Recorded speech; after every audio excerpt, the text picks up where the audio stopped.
time for you. I mean, you've been a phenomenal champion. And you got Coco here.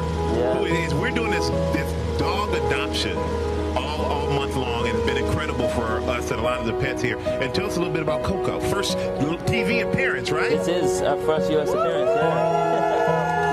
Well, yeah, I mean, I've got 2 dogs. I've grown up with dogs. I've had Labradors, and you were saying you had the Great Dane and that, but yeah. I take Coco around with me as much as I can, and I've got another bulldog, but he's in the UK. He just had an operation, so. Well, the thing is, you're popular. You have 11 million followers on social media, but your dogs have about 100,000. I know, it's crazy. Yeah. But what kind of indulgences?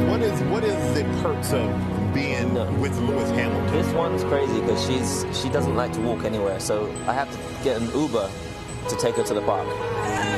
So she's a an Uber to take the dog to the park. Yeah. And then just set her on the bench and just let her watch. Does a thing, and then she gets back in the car. Coco, can we